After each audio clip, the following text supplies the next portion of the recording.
کر انسان بہت سارے گناہوں سے بچ جاتا. یہ مسجد اس لیے بہترین ہے. آدمی مسجد میں آتا ہے اس کو نیکی کی توفیق ملتی ہے، یا انسان گناہوں سے بچا رہتا ہے. مسجد کی حدود میں بیٹھ کر یہ گانے نہیں گاتا، چغلی نہیں کرتا، غیبت نہیں کرتا، جھوٹ نہیں بولتا، غلط بیانی نہیں کرتا. یہ آپ کو کتنی دفعہ یہ جملہ سننے کے لیے ملا ہوگا کہ آدمی کہتا ہے میں مسجد میں بیٹھا ہوں میں جھوٹ نہیں بولتا. یقین دلا رہا ہے نا کہ بھی مسجد میں بیٹھ کر جھوٹ نہیں بولا جا سکتا. اللہ جھوٹ تو کہیں بھی نہیں بولنا چاہیے، لیکن مسجد میں اس کا آدمی زیادہ اہتمام کرتا ہے. اسی طرح سے یہ موبائل ہم استعمال کر رہے ہیں، اس پر کوئی ایسی پوسٹ جو شریعت کے خلاف ہے، دین کے خلاف ہے، شرم حیا کے خلاف ہے، فحاشی اور عریانی والی ہے، اس کو مسجد میں بیٹھ کر کوئی نہیں دیکھتا نہ سنتا ہے.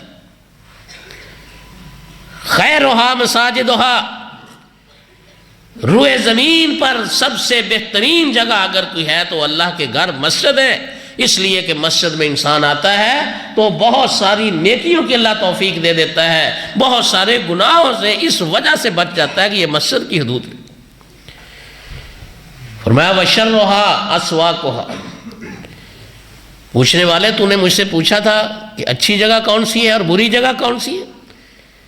اگر اس زمین میں سے کوئی بری جگہ دیکھنی ہے تو فرمایا جبریل علیہ السلام نے اللہ تعالیٰ سے پوچھ کے مجھے آ کے بتایا ہے کہ وہ مارکیٹیں اور بازار ہیں.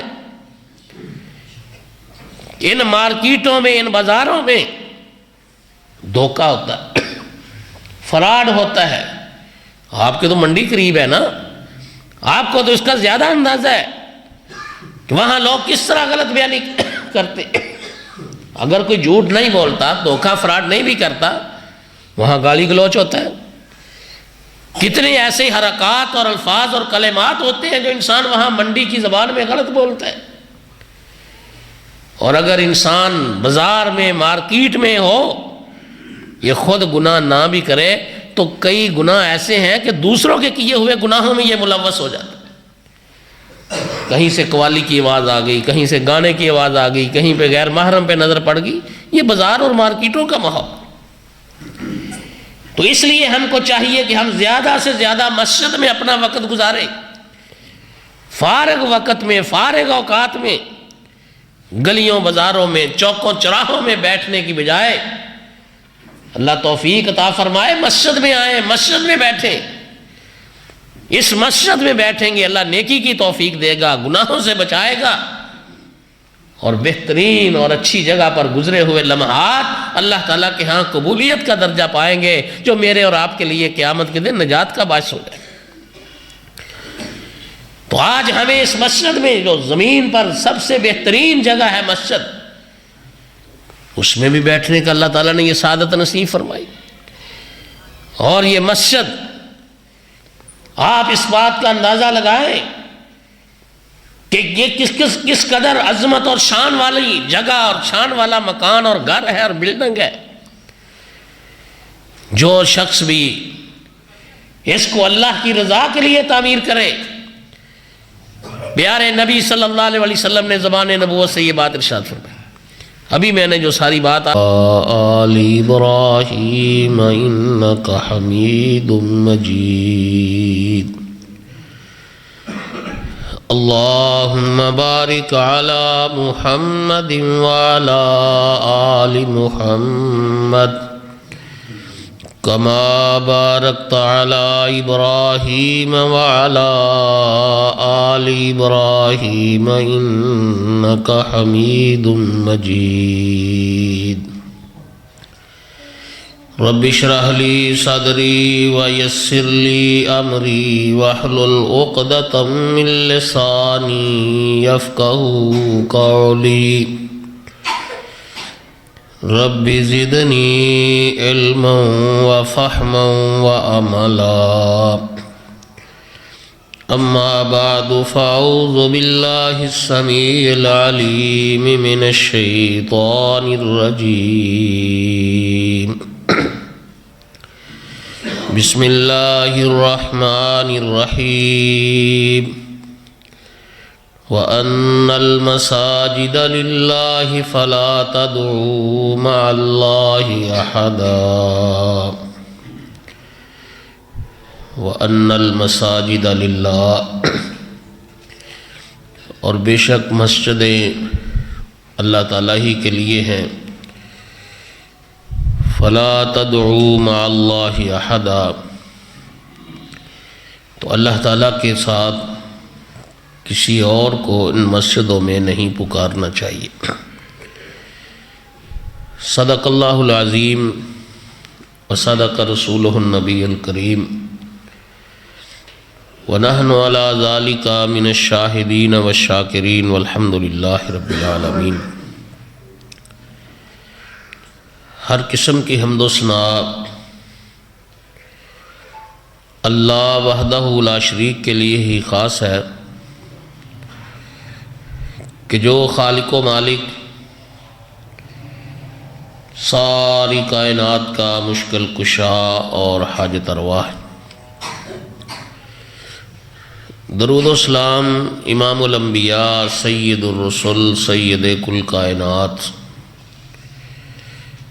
جناب محمد الرسول اللہ صلی اللہ تعالی علیہ وآلہ وصحبہ وسلم کی ذات اقدس کے لیے، کہ جو پیغمبر رحمت علیہ السلام ساری کائنات کے لوگوں کے لیے رہبر اور رہنما ہے. جس طرح اللہ وحدہ لا شریک کے علاوہ کسی دوسرے کی عبادت کرنا حرام ہے، بعین ہی امام الانبیاء حضرت محمد الرسول اللہ صلی اللہ تعالی علیہ وآلہ وصحبہ وسلم کی ذات اقدس کے علاوہ مخلوق میں سے کسی دوسرے کی غیر مشروط طور پر اطاعت اور فرما برداری کرنا بھی حرام ہے. مختصر حمد و صلوات کے بعد آج ہم سب کے لیے کئی ایک لحاظ سے بڑے ہی سعادت کے لمحات ہیں. ایک تو جمعے کا دن ہے، اس کی اپنی ایک فضیلت، عظمت اور شان ہے. دوسرا پھر جمعے کا خطبہ ہے، اس کی اہمیت اور فرضیت بھی بہت رفعت اور عظمت والی ہے. پھر ہم اللہ کے گھر مسجد میں اس وقت موجود ہیں، اور اس لحاظ سے بھی یہ سعادت کے لمحات ہیں کہ آج ہی سے اس مسجد کا آغاز اور افتتاح ہو رہا ہے، جس کا مطلب یہ ہوا کہ جب تک یہ مسجد آباد رہے گی، اس میں عبادت ہوتی رہے گی، جہاں وہ لوگ، وہ احباب، وہ دوست، وہ ساتھی جنہوں نے اس مسجد کے قیام، اس کی تعمیر اور اس کی آبادی کے لیے کسی لحاظ سے بھی کوشش کی ہے، جگہ دی ہے، اس پر عمارت بنائی ہے، اس کی نگرانی کی ہے، یا کم از کم اس کے لیے ہمدردی اور خیر خواہی اور خوشی کے جذبات رکھیں،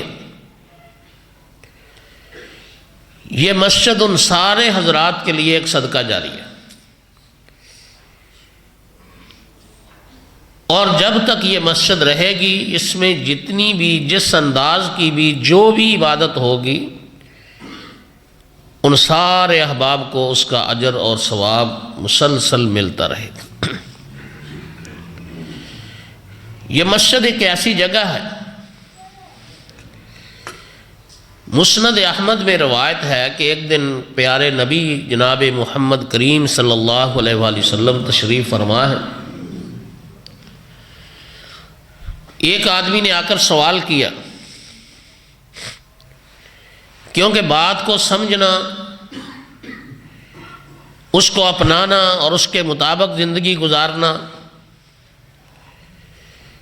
یہ انسان کو ہمیشہ پوچھنے سے، معلوم کرنے سے، سوال کرنے سے ہی حاصل ہوتا ہے۔ کبھی بھی انسان کو اس میں جھجکنا نہیں چاہیے کہ اگر میں نے یہ پوچھ لیا جی یہ مسئلہ کیسے ہے تو دوسرے لوگ کیا کہیں گے، ابھی تک اس کو اس مسئلے کا پتہ ہی نہیں۔ بہت سارے ایسے مسائل ہیں کہ ہم صرف اس وجہ سے نہیں پوچھتے کہ دوسرے سننے والے احباب کیا کہیں گے کہ اس کو مسئلے کا پتہ نہیں۔ نتیجہ یہ نکلتا ہے کہ ہم ایک غلط عمل جو ہے نا وہ کیے جا رہے ہوتے ہیں، ہماری اصلاح نہیں ہوتی۔ صحابہ اکرام رضوان اللہ مجمعین کے ذہن میں جو بھی کوئی سوال ہوتا تھا وہ پیارے نبی صلی اللہ علیہ وسلم سے معلوم کر لیتے۔ ایک صحابی نے آپ سے سوال کیا کہ اللہ کے نبی یہ بتائیے کہ اس زمین پر سب سے بہترین جگہ کون سی ہے اور سب سے بری اور بدترین جگہ کون سی؟ میں بھی، آپ بھی اپنی اپنی ترجیحات کے حوالے سے یہ فیصلہ کر لیتے ہیں۔ دیہاتی ماحول ہو، وہاں لوگ یہ سمجھتے ہیں کہ جو زرخیز زمین ہے، پانی کے قریب ہے، وہ زیادہ اچھی ہے، اور جو ذرا دور ہو پانی سے یا بنجر ہو، کلر والی ہو، اس کے بارے میں ہم سمجھتے ہیں یہ نکمی ہے۔ شہری زندگی میں آ جائیں تو وہاں ہماری سوچ اور ترجیح یہ ہوتی ہے کہ جو مارکیٹ میں ہے، کارنر پر ہے، فرنٹ پر ہے، وہ جگہ اچھی ہے، وہاں دکان ہونی چاہیے، وہاں ہمارا کاروبار ہونا چاہیے، اور جو پچھلی گلی میں ہے وہاں گاہک ذرا کم جاتا ہے، اس لیے ہم سمجھتے ہیں کہ وہ جگہ مناسب نہیں۔ یہ معاشرے کی، میری اور آپ کی ترجیحات ہیں کہ ہم کس اعتبار سے کسی زمین کو، جگہ کو، حصے کو اچھا سمجھتے ہیں اور کس لحاظ سے ہم اس کو نکما سمجھتے ہیں۔ سوال کرنے والے نے بھی یہ سوال کیا کہ اللہ کے رسول صلی اللہ علیہ وسلم یہ فرمائیے کہ زمین میں بہترین جگہ کون سی ہے اور بدترین جگہ کون سی؟ پیارے نبی صلی اللہ علیہ وسلم نے فرمایا بھی اس بارے میں ابھی تک اللہ تعالیٰ نے مجھے کچھ نہیں فرمایا، اور یہ نبی کی شان ہے کہ نبی ہمیشہ بات اس وقت بیان کرتا ہے جب اس کو اللہ تعالیٰ کی طرف سے وحی آ جاتی۔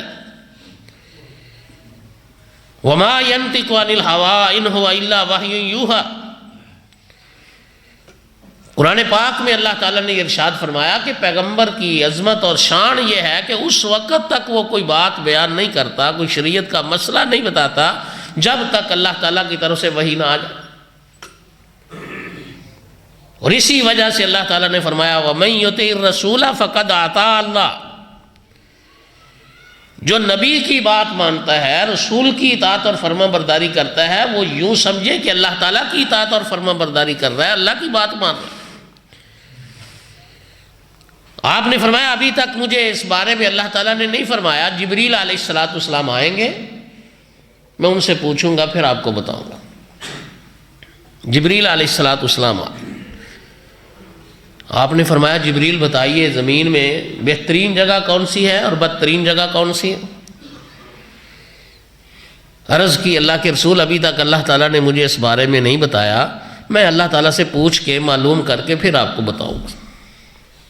یہ دیکھنا دین، شریعت، یہ کس قدر حقیقت ہے اور اصل ہے، اور کس قدر یہ کھری اور گولڈن چیز ہے کہ جس میں کسی قسم کی کوئی ملاوٹ کی، کسی قسم کی کوئی دھندلے پن کی کوئی گنجائش ہی نہیں۔ نہ رسول اپنی مرضی سے کوئی شریعت کا مسئلہ بیان کر رہا ہے، نہ جبریل اپنی مرضی سے کوئی مسئلہ بیان کر رہا ہے۔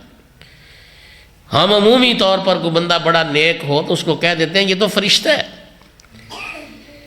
بھئی عام فرشتے بڑے نیک ہیں، صالح ہیں، تو جو فرشتوں کا سردار ہے وہ کس قدر نیک اور صالح ہوگا؟ لیکن شریعت اس کو بھی اجازت نہیں دیتی کہ وہ اپنی مرضی سے کوئی بات بیان کرے۔ جب پیغمبر بھی اپنی مرضی سے مسئلہ بیان نہ کرے، فرشتہ جبریل بھی اپنی مرضی سے مسئلہ بیان نہ کرے، تو میرے بھائیوں کسی اور کی پھر کیا حیثیت رہ جاتی ہے کہ وہ جو چاہے وہ کہے جی میرا موقف یہ ہے، میری سمجھ یہ ہے، میرے علم کے مطابق مسئلہ یہ ہے، میرا فتویٰ یہ ہے۔ دین میں، شریعت میں ہمیشہ اللہ تعالیٰ کی نازل کردہ وحی کی حیثیت ہے۔ اس لیے اللہ تعالیٰ نے فرمایا اتبعوا ما انزل الیکم من ربکم ولا تتبعوا من دونہ اولیاء، جو اللہ تعالیٰ نے نازل فرمایا نا اس کی پیروی کرنی ہے، اس کے علاوہ کسی اور چیز کی پیروی نہیں کرنی۔ تو جبریل علیہ السلام نے بھی یہ عرض کیا کہ اللہ کے رسول، اللہ تعالیٰ سے میں پوچھ کے پھر آپ کو بتاؤں۔ جبریل علیہ السلام واپس گئے، اللہ تعالیٰ سے سوال کیا، پوچھا، اللہ تعالیٰ نے جبریل علیہ السلام کو جواب دیا۔ جبریل علیہ السلام نے آ کے پیارے نبی صلی اللہ علیہ وسلم کو بتایا۔ امام کائنات علیہ السلام نے فرمایا ابھی وہ آدمی کہاں ہے جس نے ابھی مجھ سے یہ سوال کیا تھا کہ زمین میں سب سے بہترین جگہ کون سی ہے اور سب سے بدترین جگہ کون سی ہے؟ فرمایا ابھی جبریل علیہ السلام نے اللہ تعالیٰ سے پوچھ کے معلوم کر کے مجھے آ کے بتایا ہے کہ اس پوری روئے زمین پر خیرہا مساجدہا، فرمایا اگر کوئی بہترین جگہ ہے تو اللہ کے گھر مسجد ہے۔ یعنی مسجد ایک ایسی جگہ ہے کہ جو باقی ساری زمین سے، اب جہاں جہاں تک بھی اس کا علاقہ ہوگا، اس کا ایریا ہوگا، کسی شہر میں، کسی محلے میں، کسی کالونی میں، مسجد جو ہے یہ سب سے بہترین جگہ ہے۔ باقی دنیا جہان کا کوئی ٹکڑا، زمین کا کوئی خطہ اس مسجد والے ان 16 مرلوں کا مقابلہ نہیں کر سکتا جو اس 16 مرلے میں یہ مسجد جو ہے نا وہ اس وقت قائم۔ اس کی وجہ کیا ہے؟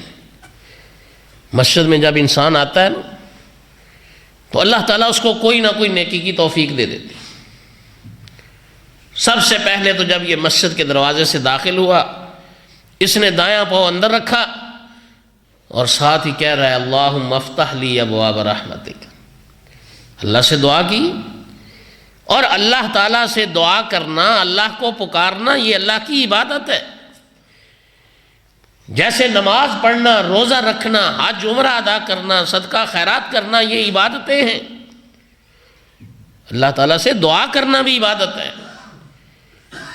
اور یہ مسجد میں آتے ہوئے اس کی عبادت کا آغاز ہو گیا کہ مسجد کے دروازے سے داخل ہوا، دایاں پاؤں اندر رکھا اور کہہ رہا ہے اللہ پاک میرے لیے اپنی رحمت کے دروازے کھول دے۔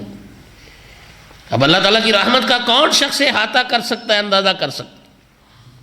پھر یہ مسجد میں آ جاتا ہے۔ کوشش کرنی چاہیے مسجد میں آیا ہے انسان، کچھ نہ کچھ نماز پڑھے، 2 رکعت ہی پڑھ لے۔ اگر کوئی یہ نوافل کا اہتمام نہیں بھی کرے گا تو ظاہر ہے جو بندہ مسجد میں آیا ہے وہ فرض نماز کے لیے آیا ہے، وہ آ کے مسجد میں نماز پڑھے گا۔ پھر مسجد کی حدود میں بیٹھ کر قرآن پاک کی تلاوت کرے گا، ذکر اذکار کرے گا۔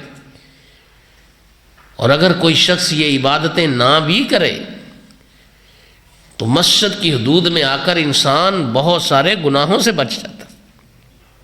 یہ مسجد اس لیے بہترین ہے، آدمی مسجد میں آتا ہے اس کو نیکی کی توفیق ملتی ہے، یا انسان گناہوں سے بچا رہتا ہے۔ مسجد کی حدود میں بیٹھ کر یہ گانے نہیں گاتا، چغلی نہیں کرتا، غیبت نہیں کرتا، جھوٹ نہیں بولتا، غلط بیانی نہیں کرتا۔ یہ آپ کو کتنی دفعہ یہ جملہ سننے کے لیے ملا ہوگا کہ آدمی کہتا ہے میں مسجد میں بیٹھا ہوں، میں جھوٹ نہیں بولتا۔ یقین دلا رہا ہے نا کہ بھی مسجد میں بیٹھ کر جھوٹ نہیں بولا جا سکتا۔ اللہ جھوٹ تو کہیں بھی نہیں بولنا چاہیے، لیکن مسجد میں اس کا آدمی زیادہ اہتمام کرتا ہے۔ اسی طرح سے یہ موبائل ہم استعمال کر رہے ہیں، اس پر کوئی ایسی پوسٹ جو شریعت کے خلاف ہے، دین کے خلاف ہے، شرم حیا کے خلاف ہے، فحاشی اور عریانی والی ہے، اس کو مسجد میں بیٹھ کر کوئی نہیں دیکھتا نہ سنتا ہے۔ خیرہا مساجدہا، روئے زمین پر سب سے بہترین جگہ اگر کوئی ہے تو اللہ کے گھر مسجد ہے، اس لیے کہ مسجد میں انسان آتا ہے تو بہت ساری نیکیوں کی اللہ توفیق دے دیتا ہے، بہت سارے گناہوں سے اس وجہ سے بچ جاتا ہے کہ یہ مسجد کی حدود ہے۔ فرمایا وَشَرُّهَا أَسْوَاقُهَا، پوچھنے والے تو نے مجھ سے پوچھا تھا کہ اچھی جگہ کون سی ہے اور بری جگہ کون سی ہے؟ اگر اس زمین میں سے کوئی بری جگہ دیکھنی ہے تو فرمایا جبریل علیہ السلام نے اللہ تعالیٰ سے پوچھ کے مجھے آ کے بتایا ہے کہ وہ مارکیٹیں اور بازار ہیں۔ ان مارکیٹوں میں، ان بازاروں میں دھوکہ ہوتا ہے، فراڈ ہوتا ہے۔ آپ کے تو منڈی قریب ہے نا، آپ کو تو اس کا زیادہ اندازہ ہے کہ وہاں لوگ کس طرح غلط بیانی کرتے۔ اگر کوئی جھوٹ نہیں بولتا، دھوکہ فراڈ نہیں بھی کرتا، وہاں گالی گلوچ ہوتا ہے۔ کتنے ایسے حرکات اور الفاظ اور کلمات ہوتے ہیں جو انسان وہاں منڈی کی زبان میں غلط بولتا ہے۔ اور اگر انسان بازار میں، مارکیٹ میں ہو، یہ خود گناہ نہ بھی کرے تو کئی گناہ ایسے ہیں کہ دوسروں کے کیے ہوئے گناہوں میں یہ ملوث ہو جاتا ہے۔ کہیں سے قوالی کی آواز آ گئی، کہیں سے گانے کی آواز آ گئی، کہیں پہ غیر محرم پہ نظر پڑ گئی، یہ بازار اور مارکیٹوں کا ماحول۔ تو اس لیے ہم کو چاہیے کہ ہم زیادہ سے زیادہ مسجد میں اپنا وقت گزاریں، فارغ وقت میں، فارغ اوقات میں گلیوں بازاروں میں، چوکوں چراہوں میں بیٹھنے کی بجائے اللہ توفیق عطا فرمائے مسجد میں آئیں، مسجد میں بیٹھیں۔ اس مسجد میں بیٹھیں گے اللہ نیکی کی توفیق دے گا، گناہوں سے بچائے گا، اور بہترین اور اچھی جگہ پر گزرے ہوئے لمحات اللہ تعالیٰ کے ہاں قبولیت کا درجہ پائیں گے، جو میرے اور آپ کے لیے قیامت کے دن نجات کا باعث ہو جائے۔ تو آج ہمیں اس مسجد میں، جو زمین پر سب سے بہترین جگہ ہے مسجد، اس میں بھی بیٹھنے کا اللہ تعالیٰ نے یہ سعادت نصیب فرمائی۔ اور یہ مسجد، آپ اس بات کا اندازہ لگائیں کہ یہ کس قدر عظمت اور شان والی جگہ اور شان والا مکان اور گھر ہے اور بلڈنگ ہے۔ جو شخص بھی اس کو اللہ کی رضا کے لیے تعمیر کرے، پیارے نبی صلی اللہ علیہ وسلم نے زبان نبوت سے یہ بات ارشاد فرمائی۔ ابھی میں نے جو ساری بات آپ کو عرض کی ہے، اس سے یہ بات ثابت ہوئی کہ نبی صلی اللہ علیہ وسلم اپنی مرضی سے بات نہیں کرتے، اللہ تعالیٰ کی وحی کے ساتھ بات کرتے۔ تو آپ نے اس وحی والی زبان سے، نبوت والی زبان سے یہ بات ارشاد فرمائی، من بنا للہ مسجدا بنى اللہ لہ بیتا فی الجنہ۔ آج مومن کی، مسلمان کی ساری تگ و دو، ساری کوشش، ساری محنت صرف اس وجہ سے ہے نا کہ قیامت کے دن میں اللہ کے عذاب سے بچ جاؤں اور اللہ تعالیٰ کی جنتوں کا وارث بن جاؤں۔ سردیوں میں اٹھتا ہے، ٹھنڈے پانی سے وضو کرتا ہے، نماز پڑھتا ہے، گرمی کا موسم آ جائے یہ روزے رکھتا ہے، خون پسینے کی کمائی سے خرچ کر کے حج اور عمرے کے لیے جاتا ہے۔ اور یہ تو ایک ایسا سفر ہے کہ جس میں آدمی کو 1 روپیہ بھی واپسی کی کوئی امید اور توقع نہیں ہوتی دنیا کے لحاظ سے۔ لیکن آپ دیکھتے ہیں مسلمان کس قدر شوق سے پیسے خرچ کرتے ہیں، اکٹھے کرتے ہیں، جمع کرتے ہیں، پھر لاکھوں روپیہ اس سفر پہ لگا دیتے ہیں، صعوبتیں بھی برداشت کرتے ہیں۔ یہ عبادت ہے جو اللہ تعالیٰ کے ہاں انسان پیش کرتا ہے صرف اس وجہ سے کہ قیامت کے دن میں جنت کا وارث بن جاؤں اور دوزخ سے بچ جاؤں۔ اور اللہ تعالیٰ نے ہی اس کو ہی کامیابی قرار دیا ہے، فَمَنْ زُحْزِحَ عَنِ النَّارِ وَأُدْخِلَ الْجَنَّةَ فَقَدْ فَازَ، کہ جو شخص قیامت کے دن جہنم سے، دوزخ سے، آگ سے بچا لیا گیا اور جنت میں داخل کر دیا گیا، وہ بندہ کامیاب ہو۔ یہ دنیا کی کامیابی کے معیار نہیں۔ اور ادھر کیا ارشاد فرمایا، من بنا للہ مسجدا بنى اللہ لہ بیتا فی الجنہ۔ گارنٹی مل رہی ہے، ضمانت مل رہی ہے کہ جو شخص اللہ کی رضا کے لیے، اللہ تعالیٰ کو راضی کرنے کے لیے مسجد بنائے گا، اللہ وحدہ لا شریک اس بندے کا گھر جنت میں بنائے۔ یہ یقینی ہو گیا۔ جن ہمارے دوستوں نے یہ جگہ وقف کی ہے، جنہوں نے اس کی تعمیر پر پیسے خرچ کیے، جنہوں نے اس کا انتخاب کیا ہے، جنہوں نے اس کی نگرانی کی ہے، اور اس کے بعد جو بھی اس کو آباد کریں گے، یہ میرے بیٹے بھی ہیں، میرے بھائی بھی ہیں، حافظ محمد اسحاق سلفی سر، اللہ تعالیٰ اس نوجوان کی عمر میں زندگی میں برکت فرمائے، اللہ کریم اس کو دنیا جہان کی ساری نعمتوں سے نوازے، اولاد جیسی نعمت بھی اللہ تعالیٰ عطا فرمائے، آخرت میں بھی اللہ تعالیٰ عظمتوں، عزتوں، شرف اور بلندی سے نوازے۔ اس مسجد کے لیے، اس کی آبادی کے لیے کس قدر یہ کوشش کر رہے ہیں، کس قدر یہ محنت کر رہے ہیں۔ آپ ان کے دست و بازو بنے، ان کے ساتھی بنے، اس مسجد کو آباد کرنے کی کوشش کریں۔ اور مسجدیں میرے بھائیوں رنگ روغن سے آباد نہیں ہوتی، مسجدیں نمازیوں سے آباد ہوتی، مسجدیں قرآن پڑھنے سے، مسجد میں بیٹھ کر عبادت کرنے سے، اذکار کرنے سے آباد ہوتی، بھلے سے وہ کچی ہو، اندھیرا ہو، لائٹ کا بندوبست نہ ہو۔ لیکن اگر بہت بڑی بلڈنگ بنا کے انسان وہاں نماز نہیں پڑھتا تو مسجد آباد نہیں ہوتی، پھر بے آباد ہے۔ اور جو شخص مسجد بناتا ہے اس کے لیے بھی یہ ضمانت ہے کہ یہ اس بندے کے لیے اللہ تعالیٰ نے جنت میں گھر بنا دیا۔ اور ایک دوسری حدیث میں یہ ہے کہ کوئی انسان اپنی حیثیت، اپنی طاقت کے مطابق اللہ کا گھر مسجد بناتا۔ پیارے نبی صلی اللہ علیہ وسلم نے فرمایا ایک پرندے کے گھونسلے کے برابر، یعنی اپنی طاقت ہے نا، اس کی جتنی حیثیت ہے، لیکن اللہ وحدہ لا شریک اپنی شان کے مطابق اس کا جنت میں گھر تیار کرے گا۔ اب اللہ تعالیٰ کی شان کیا ہے، کوئی بندہ اندازہ کر سکتا ہے؟ ہمارے تصور اور سوچ سے بھی بالا ہے۔ اس لیے جہاں ہم اس مسجدوں کو بناتے ہیں، تعمیر کرتے ہیں، وہاں ان کی صفائی ستھرائی کا بھی خیال رکھنا چاہیے اور وہاں ان کو آباد کرنے کی بھی کوشش کرنی چاہیے۔ رسول پاک صلی اللہ علیہ وسلم نے فرمایا مجھے اللہ وحدہ لا شریک نے اپنی امت کے گناہ بھی دکھا دیے، نیکیاں بھی دکھا دی کہ یہ اعمال جو ہیں یہ آپ کی امت کے نامہ اعمال میں بطور نیکی لکھے جائیں گے۔ ان نیکیوں میں سے ایک یہ بھی ہے کہ مسجد کی صفائی کرنا، مسجد کو صاف ستھرا رکھنا۔ اگر مسجد میں کوئی کاغذ ہے، کوئی تنکا ہے، کوئی پتا ہے گرا ہوا ہے، اس کو نظر انداز کر کے نہیں گزر جانا، آپ اس کو اٹھائیں گے، باہر پھینک دیں گے۔ اللہ وحدہ لا شریک اتنی سی بات بھی آپ کے نامہ اعمال میں بطور نیکی لکھ دیں۔ اور جو بندہ مسجد کی صفائی ستھرائی کا خیال رکھتا ہے، رسول پاک صلی اللہ علیہ وسلم نے اس کی کس قدر عزت افزائی کی۔ پیارے نبی صلی اللہ علیہ وسلم کے زمانہ مبارک میں ایک خاتون مسجد کی صفائی کرتی تھی، وقتاً فوقتاً آتی اور اس میں جھاڑو دے دیتی۔ معاشرے کے اعتبار سے اس کی کوئی حیثیت نہیں سمجھی جاتی تھی۔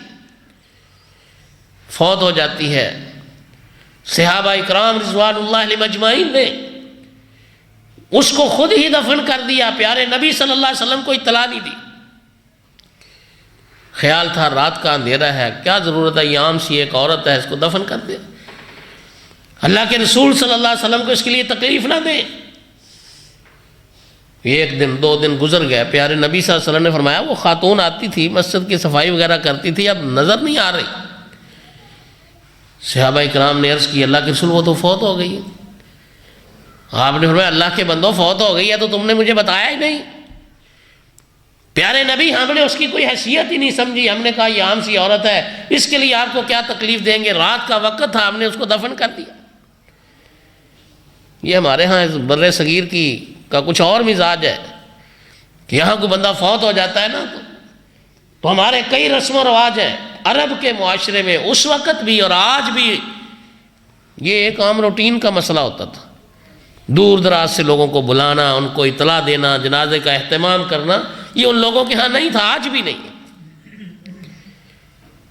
آپ صلی اللہ علیہ وسلم نے فرمایا میرے صحابہ وہ کوئی عام عورت نہیں تھی جو اللہ کے گھر کی صفائی کرے، جو اللہ کے گھر کو صاف ستھرا رکھنے کی کوشش کرے۔ تم سمجھتے ہو عام عورت تھی، اس کی کوئی حیثیت نہیں۔ میں قیامت تک کے آنے والے لوگوں کو یہ بات سمجھانا چاہتا ہوں، بتانا چاہتا ہوں کہ جو بھی انسان مسجد کی صفائی کا خیال رکھتا ہے، مسجد کو صاف ستھرا رکھنے کی کوشش کرتا ہے، میں محمد صلی اللہ علیہ وسلم اس کی اتنی عزت کرتا ہوں، اس کو اتنا احترام دیتا ہوں کہ اگر میں اس کے جنازے سے رہ جاؤں تو میں اس کا جنازہ دوبارہ پڑھنے کے لیے تیار ہوں۔ لہذا فرمایا دلونی علی قبرہا، چلو مجھے بتاؤ اس کی قبر کہاں ہے۔ پیارے نبی صلی اللہ علیہ وسلم اللہ کے نبی ہیں، جتنی بات اللہ تعالیٰ بتاتا ہے وہ آپ کو پتہ ہے، جو بات اللہ کریم آپ کو نہیں بتاتے وہ آپ کے علم میں نہیں۔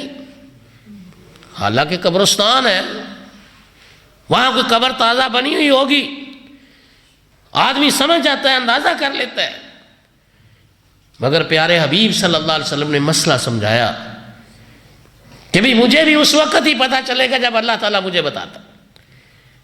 میں نہیں جانتا کہ اس عورت کی، اس خاتون کی قبر کون سی ہے، لہذا دلونی علی قبرہا، چلو مجھے اس کی قبر پر لے چلو اور مجھے بتاؤ کہ اس کی کون سی قبر۔ پیارے نبی صلی اللہ علیہ وسلم صحابہ اکرام کے ساتھ آئے، انہوں نے نشاندہی کی حضور یہ قبر ہے۔ آپ نے فرمایا تم میرے پیچھے صفیں بناؤ، جیسے عام جنازہ پڑھتے ہوئے صف بنائی جاتی۔ آپ صلی اللہ علیہ وسلم نے قبرستان میں قبر پر اس خاتون کا جنازہ پڑھا، اسی طرح 4 تکبیروں کے ساتھ پڑھا، جماعت کروا کے پڑھا، تکبیر تحریمہ کے ساتھ پڑھا، سلام بھی پھیرا، جیسے میت کو سامنے رکھ کر پڑھتے ہیں۔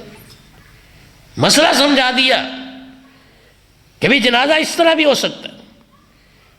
بات آئی ہے تو میں احباب کی خدمت میں عرض کیے دیتا ہوں، ہمارے ہاں ایک یہ بھی ذہن ہے کہ اگر کسی نے ایک دفعہ جنازہ پڑھ لیا ہے تو دوبارہ اس کی جنازے میں شامل نہیں ہو سکتا، اور ایسا ہوتا ہے۔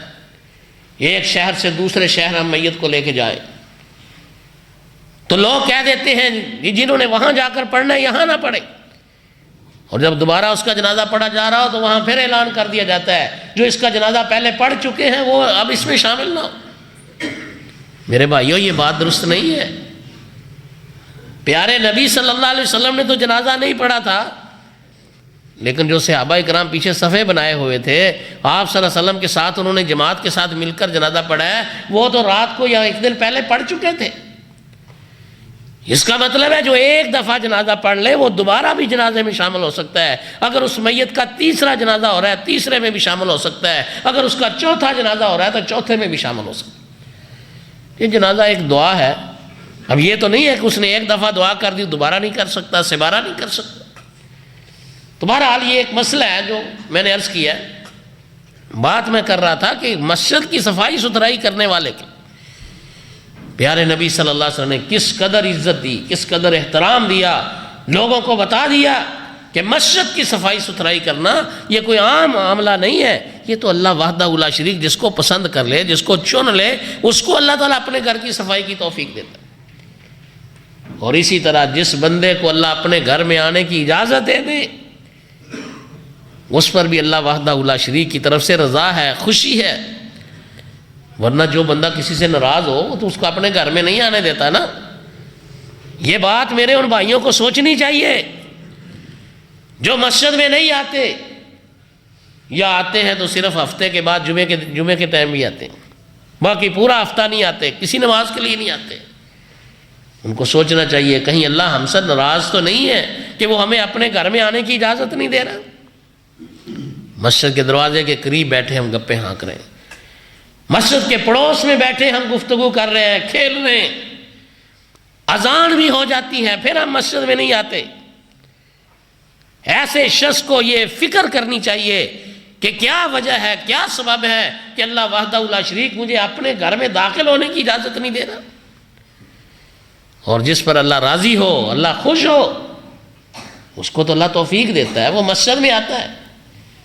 اسی لیے پیارے حبیب صلی اللہ علیہ وسلم نے فرمایا کہ المومن فی المسجد، مومن آدمی مسجد میں اس طرح ہے کسامہ کے فی الماء، جیسے پانی میں مچھلی ہوتی، پانی ہو نا اس میں مچھلیاں چھوڑ دیں تو پانی میں کتنی خوش رہتی ہے، حشاش بشاش رہتی ہے، اس لیے کہ وہ اس کا ٹھکانہ ہی وہ ہے۔ فرمایا مومن بندہ جب مسجد میں آتا ہے تو اسی طرح خوش رہتا ہے، وہ اس لیے کہ وہ سمجھتا ہے میں ایسی جگہ پر یہ وقت گزار رہا ہوں جو روئے زمین پر سب سے بہترین جگہ. والمنافق فی المسجد، پیارے نبی صلی اللہ علیہ وسلم نے فرمایا اور منافق آدمی جب مسجد میں آتا ہے کالطیر فی القفص، وہ اس کی حالت ایسی ہوتی ہے کہ جیسے کسی پنجرے میں کسی پرندے کو بند کر دیا جائے اور وہ پریشان ہوتا ہے، اسی طرح منافق بندہ مسجد میں آ کر پریشان ہو جاتا ہے کہ کس مصیبت میں پھنس گیا. اب یہ کسوٹی بھی ہے، معیار بھی ہے، ہم سارے اس کا اندازہ کر سکتے ہیں ہماری حالت کیا ہے، ہماری کیفیت کیا ہے. کیا ہم مسجد میں وقت گزار کے بیٹھ کے خوش ہوتے ہیں یا ہمارے لیے یہ پریشانی کا باعث ہے؟ تو میرے بھائیوں، مسجد میں آنا، مسجد میں وقت گزارنا، یہ مومن آدمی کے لیے ایک بہت زیادہ اجر اور ثواب کا باعث ہے. بلکہ پیارے نبی صلی اللہ علیہ وسلم نے ارشاد فرمایا قیامت کا دن ہوگا اور وہ دن 50,000 سال کا دن، اتنا طویل ترین، اتنا لمبا دن. اور حالت کیا ہے کہ یہ زمین مٹی کی نہیں بلکہ اس کو تانبے میں تبدیل کر دیا جائے. اب مٹی ہے نا، گرم زمین بھی ہو، آدمی تھوڑی دیر اس پر کھڑا رہے تو وہ ٹھنڈی ہو جاتی ہے. یہ اللہ تعالیٰ نے اس میں تاثیر رکھی ہے، فطرت میں شامل ہے. اور سورج بالکل قریب ہوگا. اللہ اکبر، لوگ اپنے اپنے گناہوں کی نسبت سے پسینوں میں ڈوبے ہوئے ہوں گے. پیارے نبی صلی اللہ علیہ وسلم نے فرمایا کسی کو ٹخنوں تک پسینہ ہوگا، کسی کو پنڈلی تک ہوگا، کسی کو گھٹنوں تک ہوگا، کوئی کمر تک. کوئی سایہ نہیں ہے. لیکن کچھ خوش نصیب ایسے لوگ ہوں گے کہ یذلھم اللہ فی ذلہ، جن کو اللہ تعالیٰ اپنے سائے میں جگہ عطا فرمائے گا. اللہ تعالیٰ کو ان پر سایہ ہوگا جب کوئی سایہ نہیں ہوگا، زمین تانبے کی ہوگی، سورج بالکل قریب ہوگا. اس وقت وہ اللہ وحدہ لا شریک کے سائے میں ہوں گے. اور جس کو اللہ کا سایہ نصیب ہو گیا وہ پھر کس قدر اس میں سکون سے ہو گیا. بڑی سخت شدید ترین گرمی ہو نا، مئی جون جولائی کے مہینے ہو، کسی درخت کا سایہ میسر آ جائے، نصیب ہو جائے تو آدمی کتنا پرسکون ہو جاتا ہے. تو جس کو اللہ تعالیٰ کا سایہ نصیب ہو گیا اس کے لیے کس قدر آرام، راحت اور سکون ہوگا.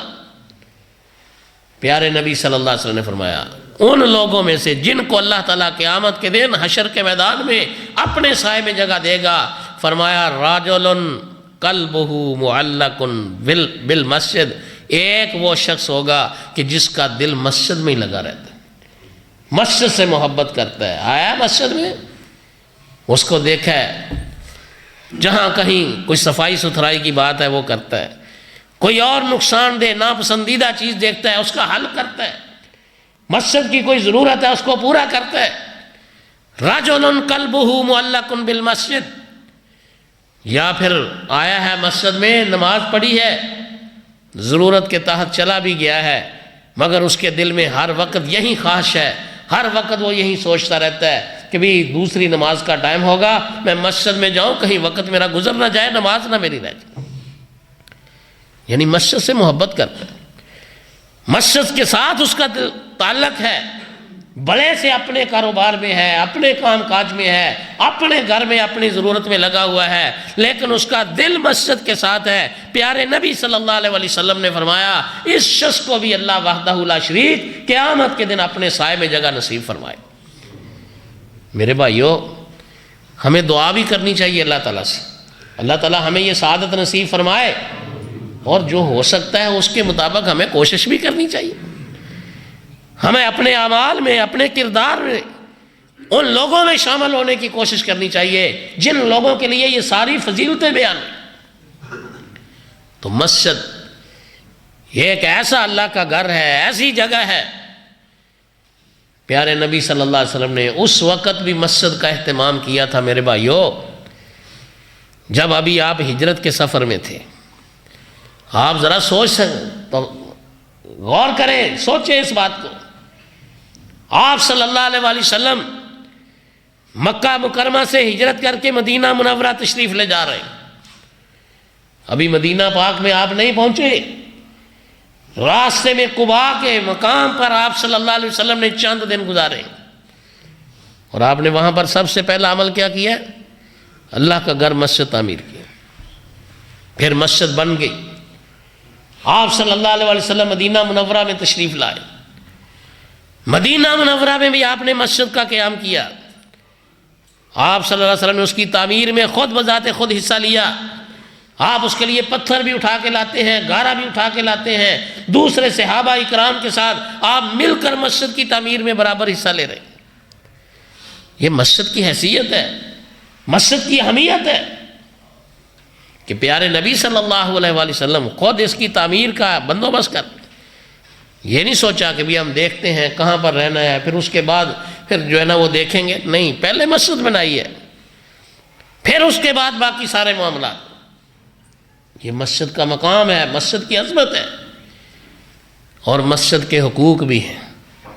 جہاں اس کی فضیلت بہت زیادہ ہے، جہاں اس مسجد کا اجر اور ثواب بہت زیادہ ہے، مسجد کے تقاضے بہت ہیں، وہاں میرے بھائیوں مسجد کے کچھ حقوق بھی ہیں، اور ان میں سے ایک حق یہ ہے کہ اللہ تعالیٰ نے فرمایا وَأَنَّ الْمَسَاجِدَ لِلَّهِ فَلَا تَدْعُوا مَعَ اللَّهِ أَحَدًا۔ اس مسجد میں بیٹھ کر انسان کو اللہ کے ذکر اور اللہ کی عبادت کے علاوہ اور کوئی کام نہیں کرنا چاہیے۔ فَلَا تَدْعُوا مَعَ اللَّهِ أَحَدًا، دنیا داری کی کوئی بات نہیں کرنی چاہیے، اپنے کاروبار اور معاملات کی بات نہیں کرنی چاہیے، خرید و فروخت اور لین دین کی بات نہیں کرنی چاہیے۔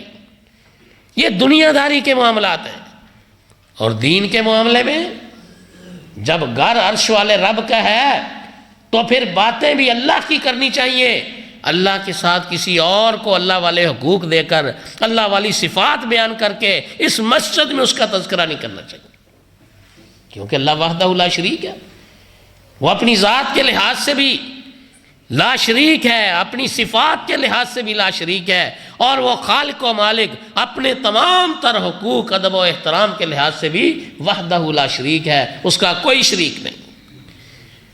مسجد میں بیٹھ کر اللہ کے ساتھ اس کی ذات میں کسی کو شریک نہیں ٹھہرانا چاہیے۔ فلاں اللہ کا حصہ ہے، فلاں اللہ وحدہ لا شریک کا بیٹا ہے، فلاں اللہ وحدہ لا شریک کی ذات میں سے ہے، یہ اللہ کی ذات میں بھی کسی کو نہیں بلانا چاہیے، شریک نہیں کرنا چاہیے، اور اللہ تعالیٰ کی صفات میں بھی کسی کو اس مسجد میں بیٹھ کر شریک نہیں کرنا چاہیے، وہ تو کسی جگہ پر بھی نہیں کرنا چاہیے۔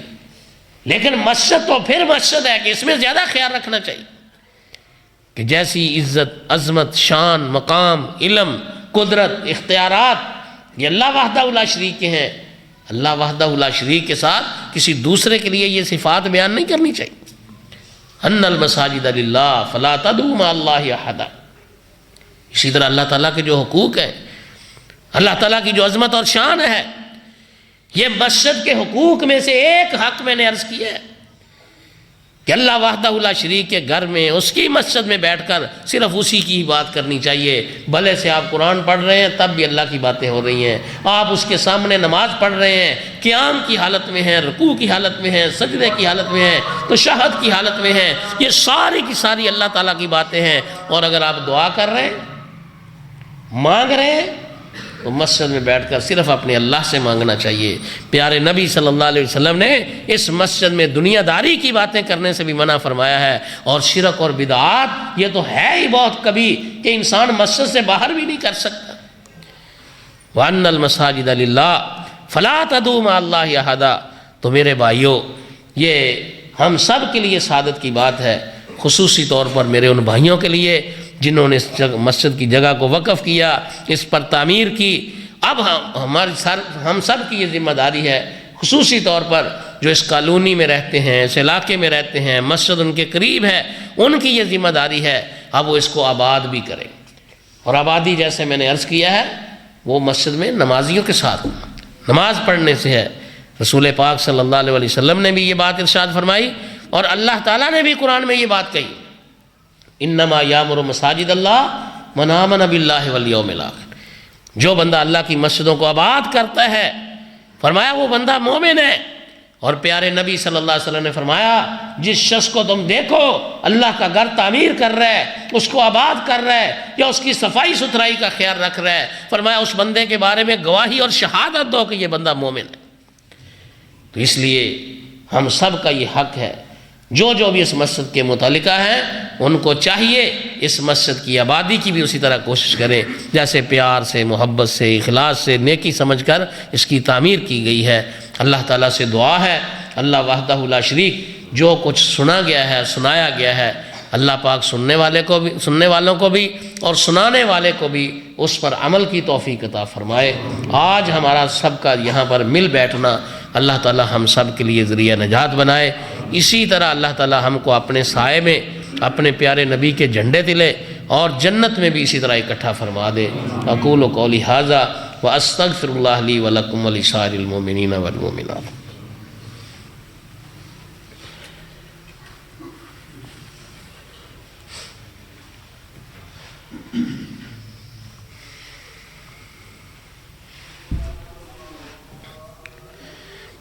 الحمد